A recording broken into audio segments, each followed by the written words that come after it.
సిలువను వ్రేలాడు యేసయ్యను చూడారే సిలువను వ్రేలాడు యేసయ్యను పాడు లోకంబునకై గోడు చెందే గదా పాడు లోకంబునకై గోడు చెందే గదా చూడారే సిలువను వ్రేలాడు యేసయ్యను నా చేతులు చేసినట్టి దోషంబులే గదా నా చేతులు చేసినట్టి దోషంబులే గదా నా రాజు చేతులలో ఘోరంపు జీలలు నా రాజు చేతులలో ఘోరంపు జీలలు చూడారే సిలువను వ్రేలాడు యేసయ్యను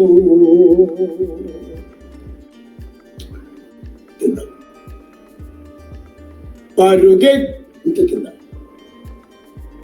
దురితంపు తలపులే పరమ గురుని శిరముపై దురితంపు తలపులే పరమ గురుని శిరముపై నెనరు లేక మొత్తెనయో ముండ్లా కిరీటమై నెనరు లేక మొత్తెనయో ముండ్లా కిరీటమై చూడారే సిలువను వ్రేలాడు యేసయ్యను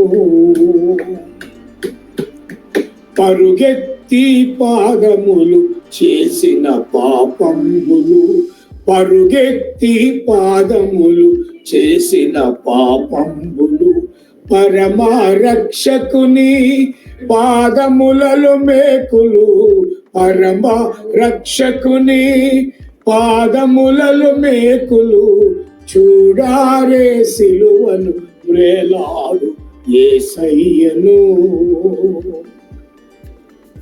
పాపేచ్ఛ తోడగూడు నాదు చెడ్డ పడకలే పాపేచ్ఛ తోడగూడు నాదు చెడ్డ పడకలే పరమ గురుని ప్రక్కలోని బల్లెంపు పోటులు పరమ గురుని ప్రక్కలోని బల్లెంపు పోటులు చూడారే సిలువను వ్రేలాడు యేసయ్యను పాడు లోకంబునకై గోడు చెందే గదా పాడు లోకంబునకై గోడు చెందే గదా చూడారే సిలువను వ్రేలాడు యేసయ్యను.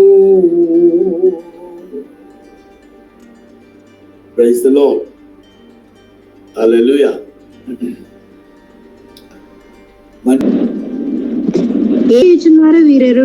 వీరు ఎరుగరు గనుక వీరిని క్షమించమని చెప్పాను. వారు ఆయన వస్త్రములు పంచుకొనుటకై చీట్లు వేసిరి.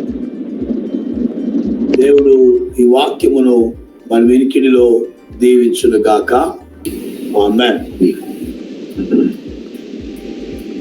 ఈ స్క్రీన్ మీద మహాత్మ శరణ్యా విమోచక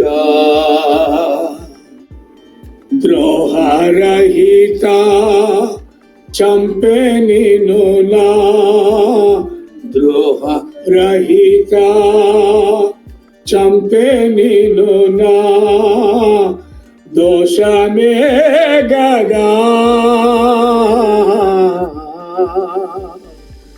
ఆహా మహాత్మ శరణ్యా విమోచక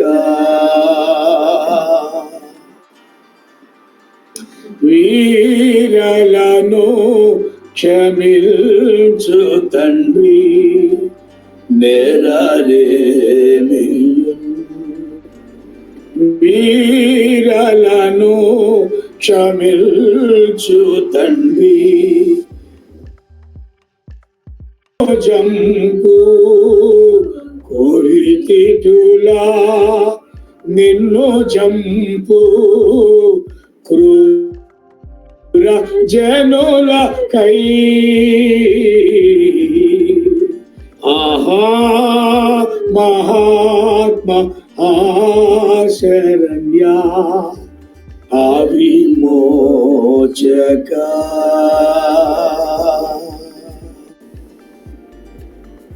చేయుచున్నారో వీరు ఎరుగరు గనుక వీరిని క్షమించుమని చెప్పాను.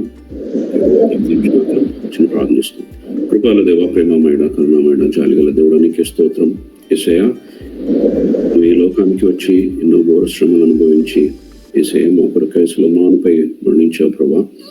మన సిలువమానుపై పడుతున్న శ్రమల్లో ప్రభా యేసయ్యాను ఎంతో దయార్ద్ర హృదయంతో పలికిన 7 మాటలు మేము ధ్యానిస్తున్నాం ప్రభా. ఈ సిలువ ధ్యానాలలో ప్రభా మరి మొట్టమొదటి మాటగా ధ్యానిస్తుండగా యేసయ్యను మెరుగుపరచండి. యేసయ్య నీ వాక్కు చేతను నింపండి. మీరే యేసయ్య మాట్లాడి మా హృదయాలను తెప్పరిగా చేసి అందులో ఉన్న ఆత్మీయ సత్యాన్ని మేము గ్రహించుటకు నువ్వు కృప చూపెట్టమని యేసయ్య దీవెనములో అడిగి మనం వేడుకుంటున్నాం తండ్రి. ఆమేన్.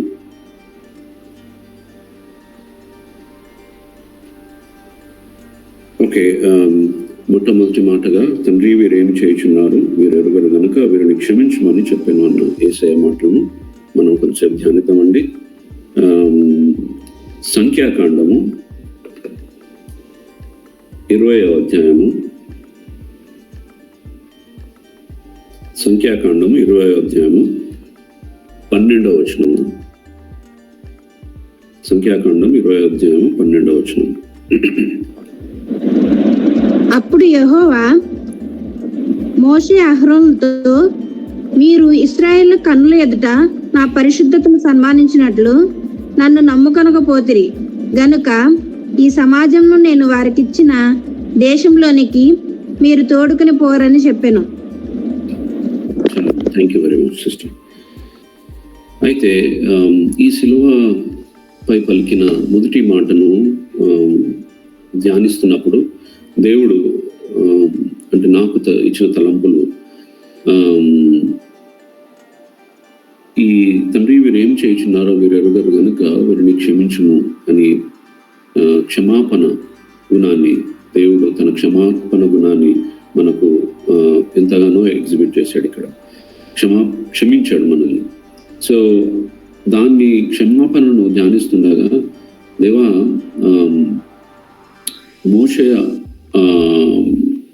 మోషే గురించి మనం పాత నిబంధనలు చూసినట్లయితే ఎంతో గొప్ప లీడర్. ఇశ్రాయేలుని ఐగుప్తు నుంచి కనాను దేశానికి నడిపించిన గొప్ప లీడర్ అన్నమాట. ఆయన ఎంతో అంటే మోషే గురించి చాలా మన వాక్య జ్ఞానం చూస్తే ఇజ్రాయెల్ని కనాను దేశానికి లీడ్ చేసిన లీడరు. తర్వాత మోషే మిక్కిలి సాత్వికుడు అంటాడు దేవుడు, రైట్. తర్వాత ఇల్లంతటిలో నమ్మకమైన వాడు మోషే కదండి. ఇల్లంతటిలో సాత్వికమైన వాడు, అంత నమ్మకమైన ఇల్లంతటిలో నమ్మకమైన వాడు. అంత నమ్మకమైన మోషే అంటే దేవుడిని నడిపింపుని బట్టి ఇశ్రాయేలుని ఆ అరణ్యంలో నడిపించి ఎన్నో అద్భుత కార్యాలు చేస్తూ దేవునికి దగ్గరగా జీవిస్తూ తర్వాత కొండపైన 10 ఆజ్ఞలు తీసుకొచ్చి 40 దినాలు ఉపవాసం ఉండి చాలా దేవునికి దగ్గరగా జీవించిన వ్యక్తి. అంటే దేవునితో ఒక ఆత్మీయ సంబంధాన్ని, దేవునితోనే ముఖాముఖి మాట్లాడి దేవునితో అంటే దేవుడితో మాట్లాడే 40 దినాల తర్వాత వచ్చినప్పుడు ఆయనలో ఉన్న ప్రకాశాన్ని అంటే లైటింగ్ ఎలా ఉండిందంటే చాలా గ్లోగా, అంటే జనాలు అక్కడ ఉన్న జనాలు చూడలేకపోయారు.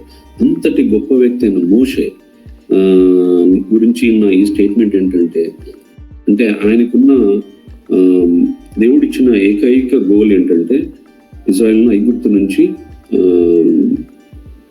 కనానుకి నడిపించడం.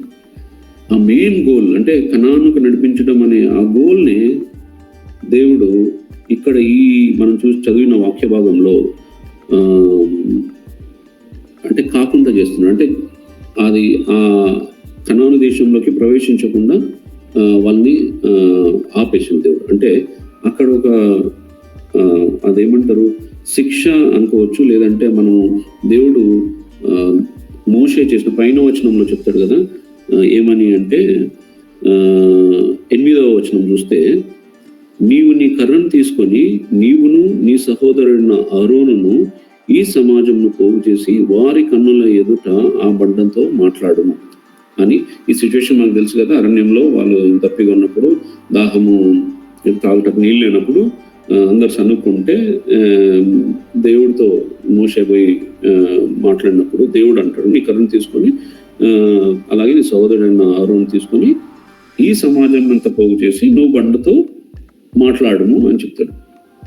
అప్పుడు మోషే చేసిన పని ఏంటంటే, అంటే 10వ వచనం చూస్తే, తర్వాత మోషే అహరోనులు ఆ బండ ఎదుట సమాజంను పోగు చేసినప్పుడు అతడు వారితో, ద్రోహులారా వినుడి, మేము ఈ బండలో నుండి మీ కొరకు నీళ్లు రప్పింపవలెనా అనెను. అప్పుడు మోషే తన చెయ్యి ఎత్తి 2 మార్లు తన కర్రతో ఆ బండను కొట్టగా నీళ్లు సమృద్ధిగా ప్రవహించను. అయితే ఇక్కడ జరిగిన సన్నివేశం ఏంటంటే, మోషే దేవుడు మాటను కొంచెం, అంటే ఆజ్ఞను కొంచెం తప్పినట్టుగా చూస్తున్నాం. అంటే ఏమంటే, మాట్లాడమంటే బండను కొట్టినాడు ఒకటి. తర్వాత ఏముంది, ద్రోహులారా వినుడి, అంటే ఇశ్రాయేల్ జనాంగాన్ని ద్రోహులారా అని ఒక మాట అన్నాడు అనమాట. దాని తర్వాత ఇంకోటి ఏంటంటే, మీ కొరకు నీళ్లు రప్పింపవలెనా అంటే, అదేదో మోషే అహరోనులు ఆ బండ నుండి నీళ్లు రప్పించినట్లు మాట్లాడింది. సో ఈ 3 పాయింట్స్ చూస్తే చాలా చిన్న విషయాలే, అంటే పెద్ద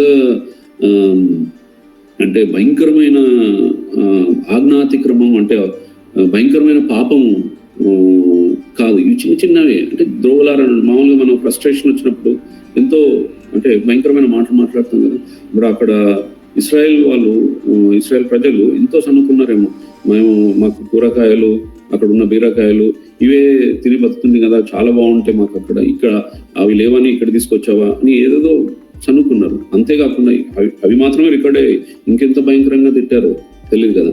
ఆ ఫ్రస్ట్రేషన్ అంతా చూసి చిన్న మాట, అంటే నన్ను అడిగితే ఆ ఫ్రస్ట్రేషన్ బట్టి ఇవి చిన్న మాటలే, కానీ దేవునికి అది చాలా, అంటే ఆ టైంలో అంటే మోషే, మిక్కిలి సాత్వికుడైన మోషేను కూడా అంటే వారిని శిక్షించిండు దేవుడు. ఏమని, మీరు తోడుకొని కనాను దేశంలోనికి మీరు తోడుకొని పోరని చెప్పాను. Right. So the point I wanted to make, అంటే నా పాయింట్ ఏంటంటే, ఇక్కడ అంతటి గొప్ప వ్యక్తి అయిన మోషే, దేవుని పని చేస్తున్న మోషే, ఎక్కడో అరణ్యంలో అంటే మందన కాస్తున్న మోషేని, లేదు నువ్వు రావాలి, ఇశ్రాయేల్ జనాంగాన్ని ఐగుప్తు నుంచి కనానికి నడిపించాలి అని తీసుకొచ్చిన మోషేని దేవుడు అంత కఠినంగా శిక్షించిండు. అంటే యాక్చువల్ గోల్ ఏదైతే ఉందో ఆ గోల్కి పోకుండా మోషేని ఆపి మిగతా వాళ్ళని పంపించాడు. సో మోషే చేసిన చిన్న తప్పును కూడా దేవుడు పనిష్మెంట్ ఇచ్చాడు. అక్కడ క్షమాపణ, అంటే మోషేని క్షమించలేదు చిన్న తప్పైనా సరే. అలాగే మనం నెక్స్ట్ వ్యక్తిని చూసినట్లయితే, అంటే కొంతమంది పాత నిబంధనలో మనకు కొంతమంది చాలా దేవునికి దగ్గరగా జీవించిన వారి గురించి నేను ధ్యానించాలని మొదటిగా మోషేని చూసాము. రెండవదిగా దావీదు గురించి. సరే, మనము రెఫరెన్సెస్ చూసుకుంటే అయితే టైం మనకు సరిపోదేమో, కాబట్టి నేను చిన్నగా ధ్యానించుకుంటూ ముందుకెళ్ళిపోతాను. దావీదును చూసినట్లయితే 2వ సమూయేలు గ్రంథం 12వ అధ్యాయము 10 నుంచి 15 వచనాల వరకు ఉంటుంది. అక్కడ దావీదు చేసిన పాపము ని దేవుడు క్షమించలేదు. బత్షెబతో చేసిన పాపాన్ని దేవుడు క్షమించలేదు. దావీదు ఎంత అంటే మనకు తెలుసు కదా, నా ఇష్టానుసారుడు, అపోస్తల కార్యం 13వ అధ్యాయం 22వ వచనంలో దావీదును ఎలా అంటే ఒక టైటిల్ ఇచ్చాడు దావీదుకు, నా ఇష్టానుసారుడు, నా హృదయానుసారుడు, అంటే దేవుని మాటను చేసే వ్యక్తి అని. తర్వాత ఎక్కువ పశ్చాత్తాప హృదయం ఉంటుంది. దేవుడు అంటే ఈజీగా తన తప్పును తాను ఒప్పుకునే పరిస్థితిలో ఉంటాడు దావీదు. అయినా కూడా దావీదును కూడా దేవుడు క్షమించలేదు. దాని తర్వాత పుట్టిన తన కుమారుడు మరణించిండు. తర్వాత ఇప్పుడు మనం అక్కడ చూస్తే ఒక్క వచనం చదువుకుందాం అండి. రెండో సమూయేలు గ్రంథం 12వ అధ్యాయం 10 నుంచి 15 వరకు ఉంది కదా. రెండో సమూయేలు గ్రంథం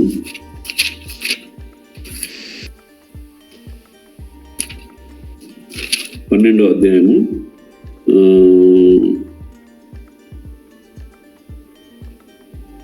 ఓకే 11వ వచనంలో నేను చిన్న భాగాలు చెప్తాను. నీ ఇంటి వారి మూలంలోనే నేను నీకు అపాయం పుట్టింతును. ఇది ఒక శిక్ష దావీదుకు. తర్వాత నీకు పుట్టిన బిడ్డ నిశ్చయంగా చచ్చునని దావీదుతో చెప్పి తన ఇంటికి వెళ్ళాను. 15వ వచనం. సో ఈ శిక్షలు దేవుడు దావీదును కూడా స్పేర్ చేయలేదు, అంటే దావీదును క్షమించలేదు. అక్కడ దావీదుకి కూడా శిక్ష ఇచ్చాడు. తర్వాత చూస్తే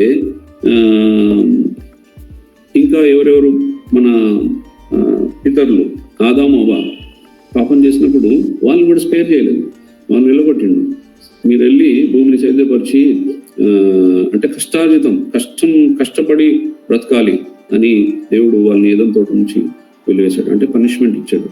తర్వాత అహరోను మిరియాములు కూడా, మిరియాము ఏం చేసింది, మోషే మీద సన్నుకున్నదని అక్కడ కూడా దేవునికి అంటే మోషే మీద దైవజనుల మీద సన్నుకున్నదని మిరియాము కూడా కుష్ఠరోగంతో శిక్షించినాడు. తర్వాత సౌలు ఏం చేశాడు, ఆ బలి అర్పణ అంటే సమయాలు రాకముందుకే బలి ఇచ్చేసి తర్వాత అదేంటి అక్కడున్న అందరినీ అమాలేకీయులను అందరిని సంహరించమంటే, అంటే అక్కడున్న పశు సంరాజ్ఞిని అంతా సంహరించమంటే చేయకుండా ఉన్నందుకు సౌలుని కూడా శిక్షించిండు, అంటే రాజుగా తీసేసిండు.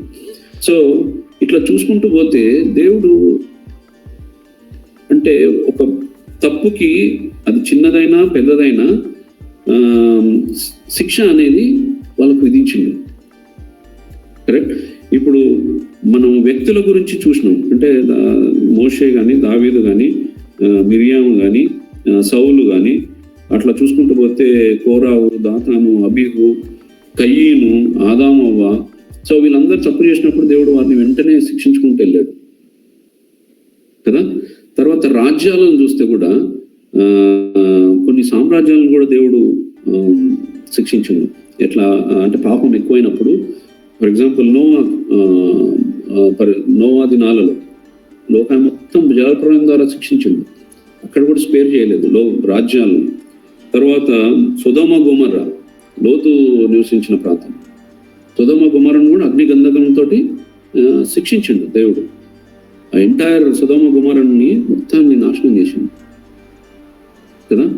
తర్వాత కనాను, బబులోను, ఇట్లా చెప్పుకుంటూ పోతే చాలా రెఫరెన్సెస్ ఉన్నాయి. అంటే దేవుడు కొన్ని విషయాల్ని క్షమించలేదు, అంటే వారికి దాని వెంబడి ఒక శిక్షను తీసుకొచ్చాడు.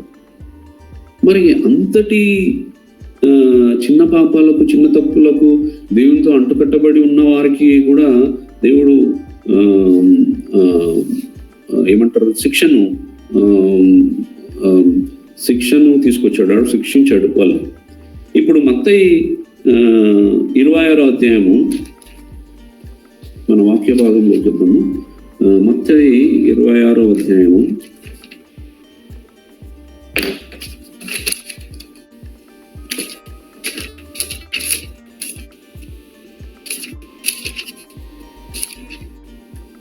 26వ అధ్యాయము 67వ వచనం చదువుతానండి. అప్పుడు వారు ఆయన ముఖం మీద ఉమ్మి వేసి ఆయనను గుద్దిరి. ఇక్కడ డైరెక్ట్ యేసయ్య అనే, అంటే దేవాది దేవుణ్ణి వాళ్ళు శరీరరీతిగా ఉన్నప్పుడు ఆయన ముఖం మీద ఉమ్మి వేసిందంట. ఇవి యేసయ్య ఈ లోకంలో ఉన్నప్పుడు పడిన ఆ శిలువ శ్రమలు అన్నమాట. అవి ఉమ్మి వేసి ఆయనను గుద్దిరి. తర్వాత నెక్స్ట్ వచనం చూస్తే కొందరు ఆయనను అరచేతులతో కొట్టి క్రీస్తు నిన్ను కొట్టిన వాడెవడో ప్రవచింపమనేది. ఎంత ఘోరం అండి ఇది. ఆయనను కొట్టి, అంటే సృష్టికర్త అయిన దేవుణ్ణి నిన్ను కొట్టిన వాడెవడో చెప్పమని ప్రవచింపమని హేళన చేసింది. రైట్. ఇప్పుడు నెక్స్ట్ అధ్యాయం 27వ అధ్యాయంలోకి వెళ్తే 27వ అధ్యాయం 26వ వచనంలో చూస్తే యేసును కొరడాలతో కొట్టించి సిలువ వేయని అప్పగించను. కొరడాలతో కూడా కొట్టిండ్రు. తర్వాత 28వ వచనం చూస్తే ఆయన వస్త్రమును తీసివేసి ఆయనకు ఎర్రని అంగిని తొడిగించి వస్త్రాలు కూడా తీసివేశారు. నెక్స్ట్ వచనంలో ముండ్ల కిరీటంను అల్లి ఆయన తలకు పెట్టి, ముళ్ళ కిరీటాన్ని అంటే ముళ్ళు కలిగిన కిరీటాన్ని తల మీద పెట్టారు, ముళ్ళ కిరీటం పెట్టారు.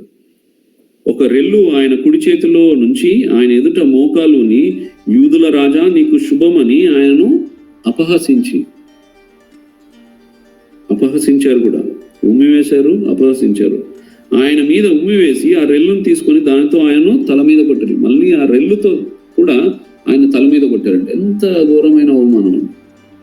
డైరెక్ట్ యేసయ్యని ఇంత ఘోర శ్రమలు పెట్టిన వీరిని తర్వాత ఇంకో నెక్స్ట్ వచనం చూస్తే ఆయనను అపహసించిన తర్వాత ఆయన మీదనున్న అంగిని తీసివేసి ఆయన వస్త్రంలో ఆయన తొడిగించి సిలువ వేయటకు ఆయనను తీసుకొని పోయి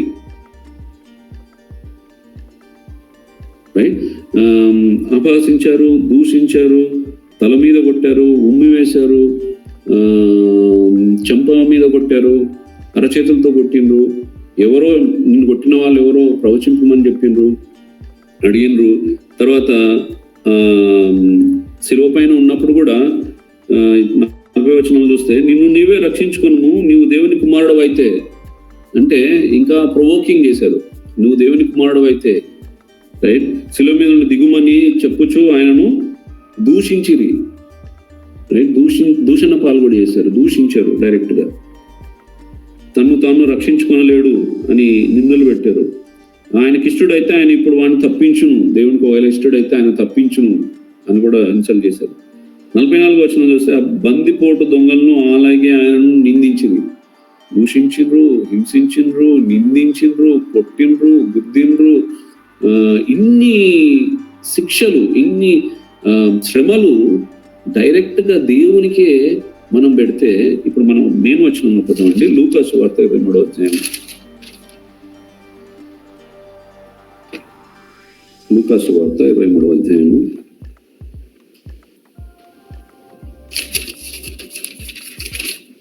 34వ వచనం. తండ్రి ఇంత ఘోర శ్రమలు పెట్టిన వారి గురించి, తండ్రి వీరేమి చేయుచున్నారో వీరు ఎరుగరు గనుక వీరిని క్షమించుమని చెప్పాను. దేవుడు ఎందుకు క్షమించమన్నాడు మనల్ని కానీ అప్పుడున్న జనాలని కానీ ఎందుకు క్షమించమన్నాడు?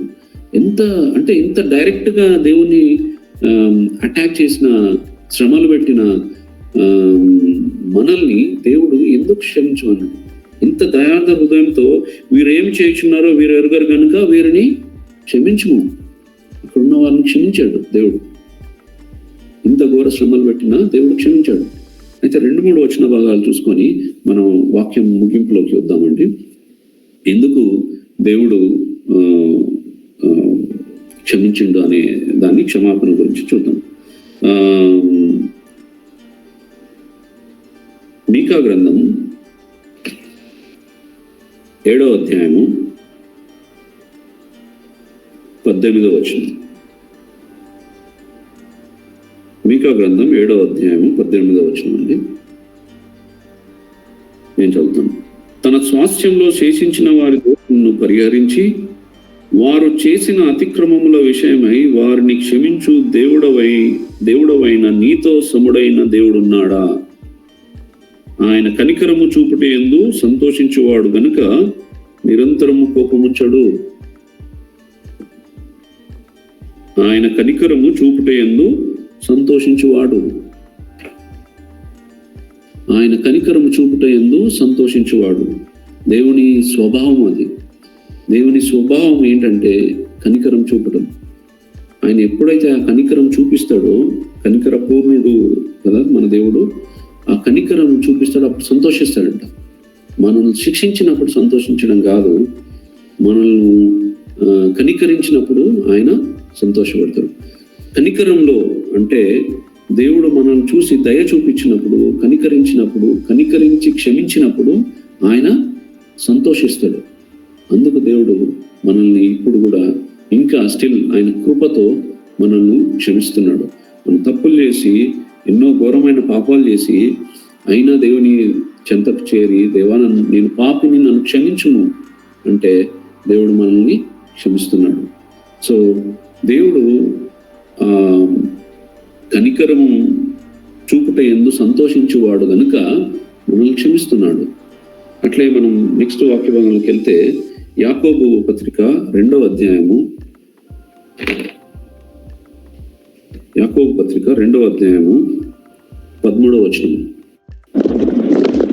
కనికరం చూపని వాడు కనికరం లేని తీర్పు పొందును, కనికరం తీర్పు మించి అతిశయపడును.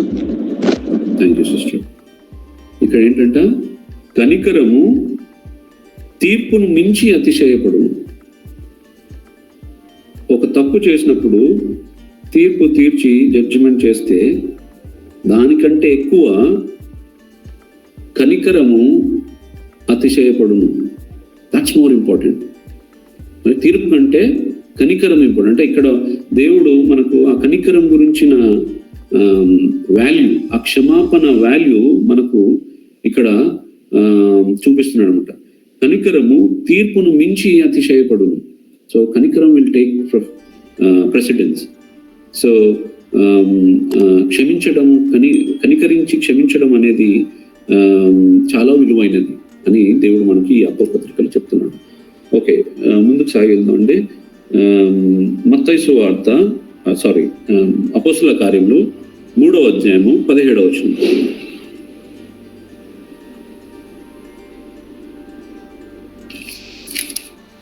అపోస్తుల కార్యములు 3వ అధ్యాయం. సహోదరులారా, మీరును మీ అధికారులను తెలియక చేసిరని నాకు తెలియను. అయితే దేవుడు సో ఇక్కడ ఇంకొక అంశం, ఎందుకు దేవుడు అక్కడ వారిని క్షమించినంటే, అంటే మన మూల వాక్యంలో కూడా చూస్తే తండ్రి వీరు ఏం చేయించున్నారో వీరు అడగారు కనుక వీరిని క్షమించు. అట్లే మనకు సపోర్టివ్ గా ఈ అపోస్తుల కార్యంలో 3వ అధ్యాయము 17వ వచనంలో కూడా మీరును మీ అధికారులను తెలియక చేసిరని నాకు తెలియను. తెలియక చేశారని దేవుడు క్షమించను. అప్పుడు అంటే ఏంటి తెలియక చేశారు అంటే, ఈయన దేవుని కుమారుడని వాళ్ళు గ్రహించలేరు. దేవుడే నరరూపధారిగా వచ్చాడని వాళ్ళు గ్రహించలేదు. వారి కన్నులు మూయబడ్డాయి. తెలిసిన వారికి తెలిసింది, కానీ తెలియని వారికి అసలు తెలియలేదు. వారు గ్రహించలేకపోయారు. ఈవెన్ శిష్యులు కూడా ఆయన నుంచి పారిపోయారు ఆ టైంలో, శ్రమల టైంలో కదా. సో వాళ్ళకు అక్కడ తెలియక చేసిరని ఆయన గ్రహించి వాళ్ళు క్షమించిండు. రైట్. సో మనం ఇప్పుడు అంటే క్షమాపణ గురించి దేవుడు పూర్వకాలం ఎందుకు వారికి అంటే ఎంత దేవునికి దగ్గరగా ఉన్న వారిని కూడా శిక్షించి మనకు మాత్రమే ఈ క్షమాపణ ఎందుకు ఇచ్చాడు అంటే, ఆయన కనికరం చూపుటేందు సంతోషిస్తాడు కాబట్టి. తీర్పు కంటే కనికరం ఎక్కువ అతిశయపడుతుంది కాబట్టి దానికి ఉన్న వాల్యూని మనకు చూపించడానికి, ఒక మాదిరి ఉంచడానికి, మనం కూడా మన ఎడల ఎవరైనా తప్పు చేస్తే మనం క్షమించాలని దేవుడు ముందుగానే మన అందరినీ క్షమించాడు. అంటే ఒక మాదిరి మనకు ఉంచాడు. తర్వాత కొన్నిసార్లు మనం తెలిసి తెలియక కూడా చేస్తాం తప్పు, దాన్ని కూడా దేవుడు క్షమించడానికి ఒక మాదిరి మనకు చూపించాడు. తర్వాత గ్రంథాల్లో మనం అధ్యయనం చేస్తే, వాక్యంలో అధ్యయనం చేస్తే ఆయన సంకల్పం చొప్పున ఇది జరిగింది. శిలువ కార్యం అనేది దేవుని సంకల్పం. ఆయనను సిలువ వేసి అంటే మరణానికి అప్పగించింది తనంతట తాను అప్పగించుకున్నాడు. కాబట్టి అది దేవుని అనాది సంకల్పంలో మన కొరకు మనల్ని ఆయనతో పాటు నిత్య జీవంలో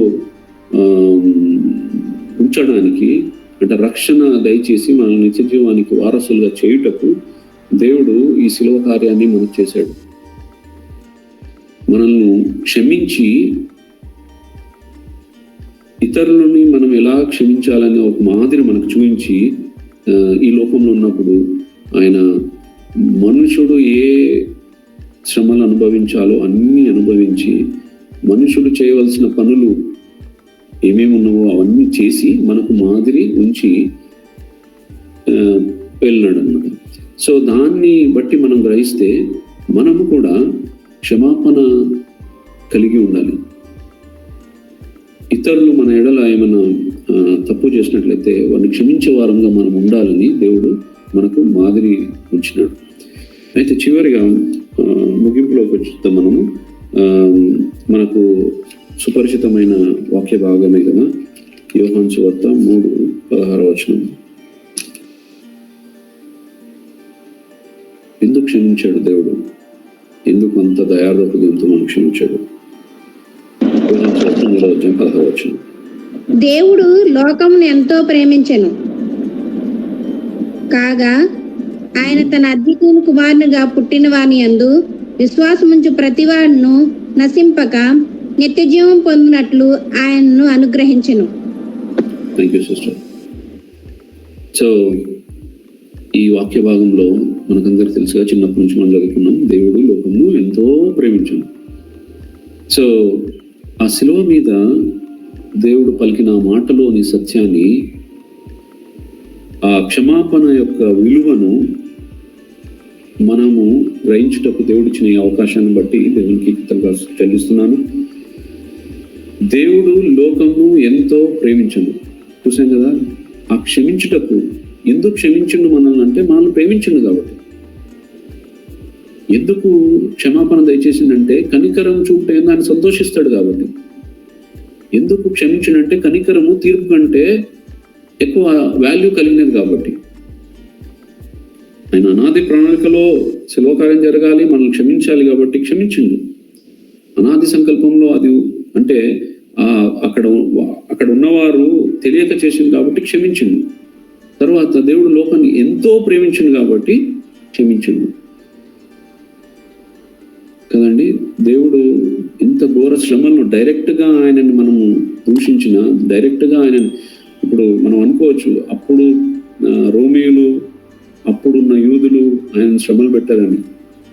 కాదండి, ఇప్పటికీ మనం కూడా చిన్న చిన్న తప్పులు చేసుకుంటూ, చిన్నదైనా పెద్దదైనా తప్పులు చేసుకుంటూ దేవుణ్ణి ఎంతో శ్రమ పాలు చేస్తున్నాం. అంటే మనకు దేవుణ్ణి సొంత రక్షకునిగా మనం అంగీకరించి కూడా మనము చిన్న చిన్న తప్పులు, పెద్ద పెద్ద తప్పులు చేసుకుంటూ దేవుణ్ణి శ్రమ పెడుతూనే ఉన్నాం. ఎందుకంటే దేవుడు మనం చేసే ఆ తప్పులను బట్టి, పాపాలను బట్టి, ఆజ్ఞ అతిక్రమం బట్టి దేవుడు ఎంతగానో బాధపడుతుంటాడు మన గురించి. అయినా కూడా మనకు ఒక నిరీక్షణ ఏంటంటే, దేవా నేను పాపిని అని దేవుని శరణు వేడుకుంటే, ఆయన దగ్గరికి, ఆయన చెంతకు వస్తే దేవుడు మనల్ని క్షమించే దేవుడుగా ఉన్నాడు. ఈ శిలువ పైన పలికిన ఆ మాటలో ఉన్న సత్యాన్ని మనం గ్రహించినట్లయితే, తండ్రి వీరేం చేయించున్నారో వీరు ఎరుగను కనుక వీరిని క్షమించమని దేవుడు ఎలాగైతే ఆ క్షమాపణ వారికి దయచేశాడో, మనం కూడా మనం మోకరించి ఆయనతో తప్పును ఒప్పుకొని ఆయన పాదాల చెంత చేరి మన క్షమాపణ అడిగితే, మనం రక్షించమని అడిగితే, మనకు రక్షణ దయచేయమని అడిగితే, దేవుడు is very willing with his open arms to accept us. ఇక్కడ మనం ధ్యానిస్తున్న మనలో ఇంకా ఎవరైనా దేవునికి దగ్గరగా రాకుండా, సమీపంగా, దేవుడు తెలిసిన యేసయ్య ఏంటో తెలిసిన సమీపంగా రాకుండా ఇంకా ఏమంటారు డౌట్ఫుల్గా ఉంటే, ఇంకా తర్వాత రక్షణ తీసుకోవచ్చులే, ఇంకా తర్వాత దేవుని దగ్గరికి రావచ్చులే, ఇంకా తర్వాత దేవుళ్ళు వాడబడాలిలే, ఇంకా మనకు సమయం ఉంది అని అనుకుంటున్నారో, ఇదే అనుకూల సమయం. దేవుడు క్షమించుటకు అంటే ఎంతో ఆతృతగా ఆర్ ఈగర్గా ఉన్నాడు, క్షమించే దేవుడుగా ఉన్నాడు. కాబట్టి మన పాపాలని, మన తప్పులను అన్నిటినీ క్షమించుటకు ఆయన సమర్థుడు. ఇక్కడ చూస్తున్నాం కదా, ఈ అంటే అంత ఘోర శ్రమలు పెట్టిన వారిని క్షమించింది దేవుడు, రైట్? మనల్ని, మన పాప శిక్షలన్నిటినీ భరించి వహించి వాటిని క్షమించిండు మన కోసం. సో మనం ఈరోజు ఎంతో ఓపెన్ గా దేవుని చెంతకు వచ్చి ఆయన క్షమాపణ వేడుకొని, ఆయన క్షమించమని వేడుకొని, ఆయన రక్షణని చేతపుచ్చుకొని మనము ఆ సాల్వేషన్ పొందుకోవాలని. ఎందుకంటే దేవుడు క్షమాహృదయుడు కాబట్టి, కనికరం చూపుటైన సంతోషిస్తాడు కాబట్టి మనం ఆయన చెంతకు చేరి క్షమాపణ వేడుకొని ఆ రక్షణలో పాలిభాగస్థులమై దేవుని రాకడలో ఎత్తబడే గుంపులో ఉండడానికి మనం సిద్ధపడాలని ఈ చిన్ని వాక్యం ద్వారా మనము అందరం విచరింపబడినామని తలుస్తూ ఈ చిన్ని వాక్యాన్ని మనం ఇంట్లో తీర్చలాగా ముగిస్తున్నాను. Thank you very much. ఈ రోజు నా దేవ సహోదరులు చెప్పి ఉండగా తండ్రి, ఆయా తండ్రి పరిశుద్ధుడా, మేము విని నా దేవా నా తండ్రి, తండ్రి అది గ్రహించు కృప చూపించినందుకు మీకు కృతజ్ఞతాస్తుతులు స్తోత్రం దేవా. తండ్రి వీరేమి చేయించినారో వీరికి తెలియదు కనుక వీరిని క్షమించమని చెప్పారు తండ్రి. తండ్రి మీకు నా దేవా, మీరు నా దేవా ఎంతగానో మమ్మల్ని క్షమించారు దేవా. పరిశుద్ధాత్ముడా, పెద్ద వారికి నా దేవా, గొప్ప భక్తులకి నా దేవా ఒకనొక సమయంలో క్షమాపణ దొరకలేదు తండ్రి. తండ్రి అదే విధంగా నేను ఎంతో హింసించి బాధ పెట్టి నా దేవా నా తండ్రి అవమానపరిచి నా దేవ ఎంతగానో నా దేవ గాయపరిచిన వారికి కూడా వారిని క్షమించావయ్యా తండ్రి. అదే విధంగా నా దేవ అంత శ్రమల్లో కూడా నా దేవ అంత నా దేవ శోధించిన నిర్వేదించిన బాధ పెట్టిన వారిని కూడా క్షమించావని అంత తండ్రి నీకు నా దేవ దయా హృదయం దేవ తండ్రి ఎవ్వరికి కూడా లేదు దేవా. ఎంతగానో క్షమించవయ్యా తండ్రి. పరిశుద్ధుడా తండ్రి పరిశుద్ధుడా, అదే విధంగా మమ్మల్ని కూడా దేవా తండ్రి ఒక్కొక్కసారి నా దేవ తెలిసి తెలియక ఏదో ఒకటి తప్పులు నా దేవ మేము చిన్నదైనా పెద్దదైనా ఏదో ఒకటి పాపం చేస్తూ ఉండగానే తండ్రి ఎన్నోసార్లు నా దేవ మమ్మల్ని కూడా క్షమించావు తండ్రి. తండ్రి మమ్మల్ని ఎంతగానో క్షమించి నీ బిడ్డలుగా చేర్చుకున్నావయ్యా. అందరిని బట్టి మీకు కృతజ్ఞతాస్తుతులు స్తోత్రం తండ్రి. పరిశుద్ధాత్ముడా తండ్రి మమ్మల్ని క్షమించారు తండ్రి. మీరు లాంటి వారు మాకు దేవా, మీరు లాంటి వారు నా దేవ ఎవ్వరూ లేరు తండ్రి. మీరు మమ్మల్ని ఎంతగానో ప్రేమించిన దేవ, మేము చేసిన ప్రతి ఒక్క తప్పును పాపమైన చిన్నదైనా పెద్దదైనా తెలిసి తెలియక చేశారని మమ్మల్ని క్షమించారు తండ్రి. తండ్రి ఎంతో ప్రేమించారు, ఆదరించారు దేవా. తండ్రి మీకున్న నా దేవా నా తండ్రి ప్రేమను బట్టి మీకే కృతజ్ఞతాస్తుతులు స్తోత్రం దేవా. పరిశుద్ధాత్మడా మీకే కృతజ్ఞతాస్తుతులు స్తోత్రం దేవ. ఎంత జాలి ఎంత ప్రేమ మేమంటే మీకు తండ్రి. మీకే కృతజ్ఞతాస్తుతులు స్తోత్రం. మీ ప్రేమను మీ దయాన్ని తండ్రి మీరు మమ్మల్ని క్షమించిన విధానం బట్టి మీకు కృతజ్ఞతాస్తుతులు స్తోత్రం తండ్రి. పరిశుద్ధాత్మడా తండ్రి ఈ యొక్క మీటింగ్ లో పాల్గొన్న ప్రతి ఒక్కరి కుటుంబాన్ని దీవించి ఆశీర్వదించండి దేవా. తండ్రి ప్రతి ఒక్కరికి మంచి ఆరోగ్యం అనుగ్రహించండి దేవా. తండ్రి ఇంకా నా దేవా ఎవరికైతే నా దేవ నా తండ్రి ఏమైనా ప్రాబ్లమ్స్ నా దేవ ఏమైనా సమస్యల్లో ఉంటే ప్రతి ఒక్కరిని ఆ సమస్యల నుండి విడిపించండి దేవా. తండ్రి గొప్ప విజయం అనుగ్రహించండి దేవా. పరిశుద్ధాత్మడ సహాయం దయచేయండి దేవా. తండ్రి ఇంకా దేవా అనేక మంది నూతనాత్మల్ని సన్నిధికి నడిపించండి దేవా.